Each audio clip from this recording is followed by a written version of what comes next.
Welcome to my channel, or welcome back to my channel. For those of you who are new, this is Maritello Reads, a channel where I read things from Reddit, funny memes, or really anything that I find funny, intriguing, or shocking, all for your entertainment.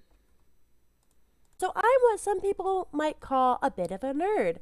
Because of that, I am required to play the satanic game of Dungeons and Dragons. And because of that, I've acquired several memes for Dungeons and Dragons. So a lot of people who don't play the game will not get these memes, but you should watch anyway because I think I'm pretty funny and I think I'm pretty entertaining, and you should probably think I'm entertaining too. Maybe, just maybe you'll get a couple of them and it'll make you laugh. So yeah, stay in, I guess. Yeah, cool. The two artificers explaining how they're going to make a fog machine to fill with holy water to make an area of permanent damage against the vampire lord. The DM.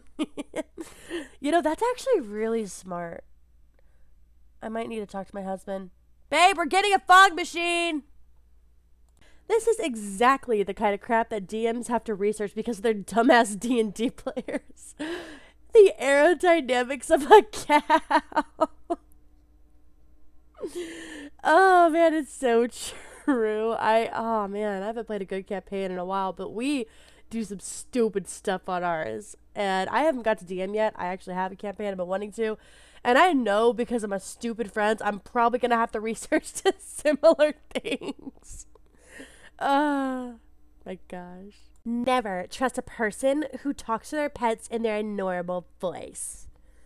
Not true. Before my nephew leaves my home, he always looks at my dog straight in the eyes and says, "Delilah, you're a wonderful woman. Have a good day." And someone made this adorable little D&D doodle. "Trinket, darling, you have a good day. All right, I love you so much, my big strong bear." "Trinket, you are a very strong and dignified gentleman. Take care of your house and yourself." A nod. I mean, I talk to my cat in a normal voice and in a baby voice. I talk to my baby in a baby voice. So, of course, I talk to my fur baby in a baby voice. Also, that drawing is adorable. I literally have 2 pictures that I'm in love with this dude. That's great. I saw this on one of my Dungeons & Dragons Facebook groups, and I died. Warning, Dice Man. Man in area. He stops you and asks, "Interested in some discount dice?" Then he emits a black fog. Walk past and do not consider offer. I hope that this was I hope this is an actual thing where a dice demon just got caught on camera one day. Oh man, if that was real, I hope that's real. I know it's not, but I really wish it was. The goblin looked wary, but excited. "And you say this will infect all those who come into contact with it, and they shall never be free of it?" "Precisely," I replied. "So use it carefully and do not open it until you're far from here." And I handed her the jar of glitter. Oh my gosh, that's exactly how it is too, man. Glitter. Ooh, my sister glitter bombed me, and I still find glitter in my stuff. Gosh. Why did they even invent that stuff, for real? I make the camp. Okay. And I scream at the moon. You scream at the moon. The moon deserves it. Okay, roll intimidation. 4. The moon is unfazed. You win this round. I go to sleep. The player wakes up in the domain of the moon goddess. "Heard you was talking shit?" That's how it would be, too. The most mundane thing or goofy thing that you could do in a campaign. And then that gets brought around as, a person for you to deal with later. Oh, that was great. I love how silly people are when they play Dungeons & Dragons. Everyone acts like it's such, a super serious thing and a strategic thing. And everyone who plays it is, super smart and nerdy. And that's pretty much a normal occurrence, what you just witnessed right there. I was chatting with a group of kids at a holiday party at an arcade. I asked how those games hold up compared to Fortnite. An 11-year-old looked at me dead in the face and said, "Fortnite is over. No one plays that at my school anymore." And I instantly shriveled into an aged husk. And this was... Oh, it doesn't give me a date. 2019? That was 2019? Oh my god, I'm old! There's more. So, what's cool then? Have you heard of this game called Dungeons and Dragons? Me choking on my wine. What? Oh my god. Okay, well, that makes me at least a little happier that Dungeons and Dragons is still being played by, like, people, because that's been going on forever. My dad played Dungeons and Dragons, and he was, like, in high school in, like, the 80s? Yeah? I have really young parents. But, yeah, I didn't realize that Fortnite is that old. Wow. If you'll excuse me, I need to go get with a lawyer and put together my will. You found a raw chicken! And you're just gonna put it in your bag. Get salmonella all up in there. Okay. You found a mug of ale. And you're also just gonna put that in your bag. An open mug. Well, maybe alcohol can help disinfect everything that touched the chicken? You found an unidentifiable mass of goo. Is it toxic? Is it alive? Who knows? And we know for sure that you're still gonna put it in your bag. You disgust me. That's what it was, like, really weird about, like, bags of holding. Like, no one ever, like, keeps tabs on what the heck you put in there. Can you imagine, like, how disgusting it actually is in there? Guys, I know his character is totally dead, but we have to let my little brother keep playing, or Mom won't let me use the basement anymore.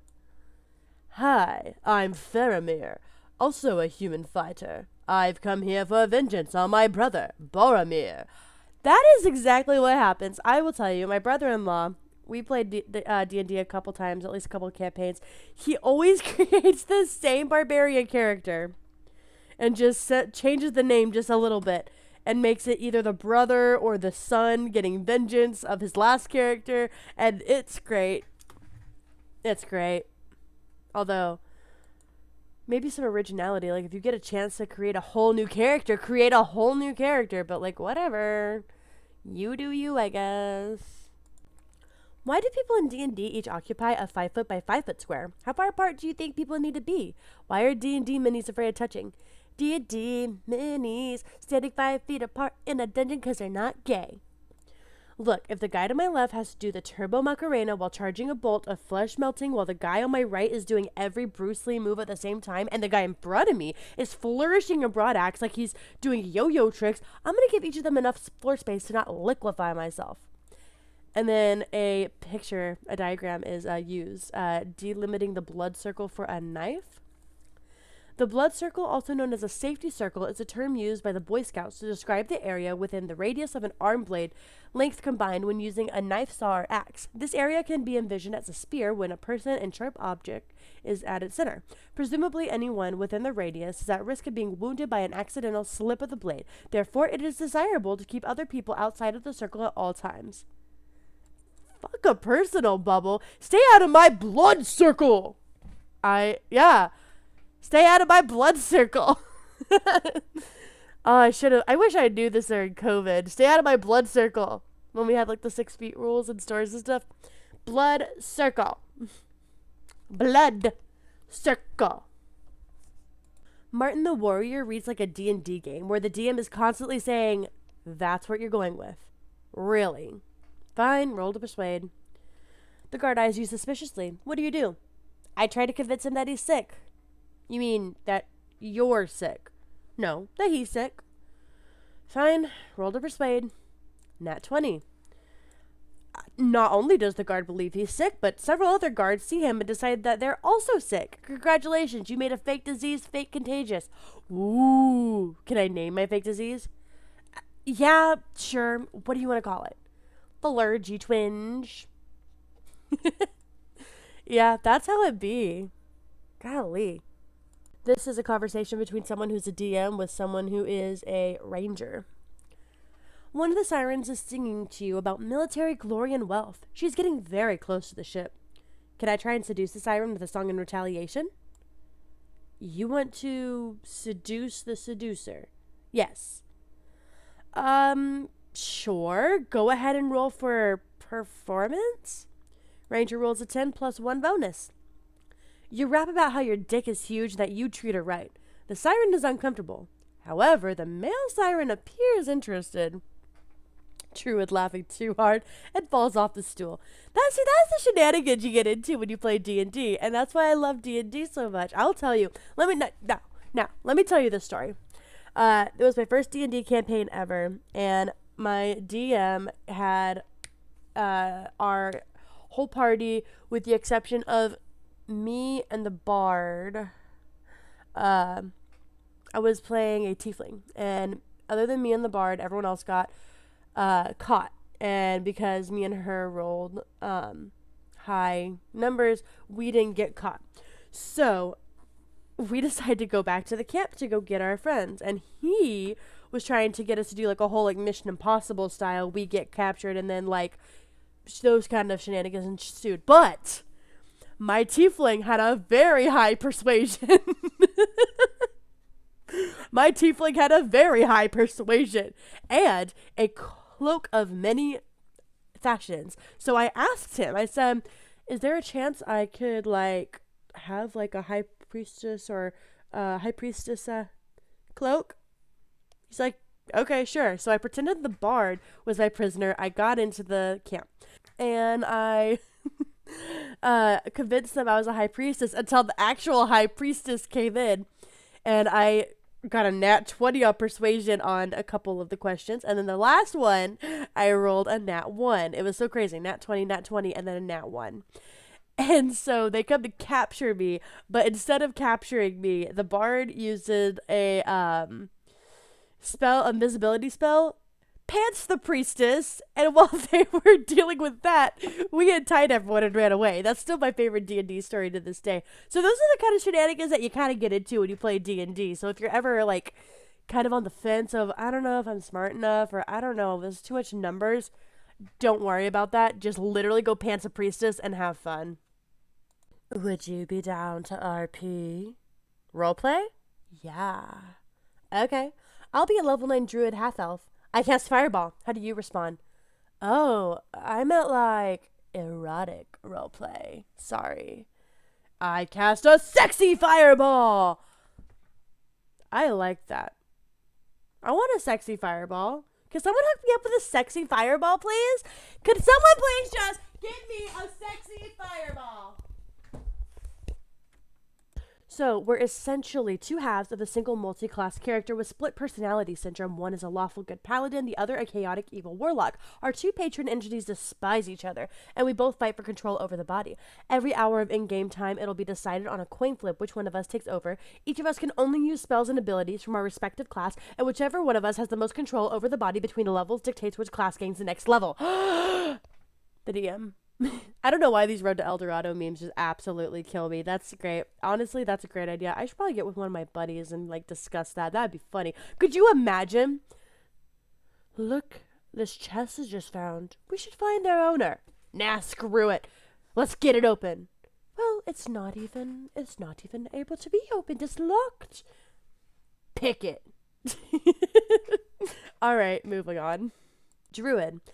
Okay, so first I'm going to summon 8 pixies, have them all cast Polymorph on the Warlock's Patron. Even with the advantages and legendary saves, the odds of him failing at least once is about 90%. Then, once his entire stat block has been replaced with that of Sheep, I'm going to do a Slimy Doom on him, and if he fails, 3 con saves. Then for the next week, every time he takes damage, he's stunned for a whole round.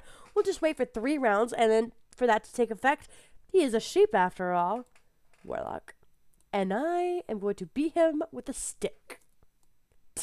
Dungeon Master. That's how it is, too. It's just like someone has a very strategic plan of like, first we're going to do this, that, and the other. And then, bam, absolute defeat. I'm going to huck a rock at him. How much damage? Crit? Really? All right. You spy a beautiful mermaid bathing beneath the waterfall. I roll to seduce her. Nat 1. Hey, you want pizza? Oh, man. My husband loves Ninja Sex Party. Honestly, though, pizza sounds great. Like, keep your filet mignon and your escargot. I want a good pizza. Life hack, Chipotle ranch on any pizza is phenomenal. Why did we start talking about pizza? Oh, yeah, the meme. Right. That's what we're here for. Memes. Duh. That's all I have for you today. Thanks for watching. If you enjoyed this video, make sure to like, comment, and subscribe to my channel for more like this. And I will see y'all in the next video. Goodbye!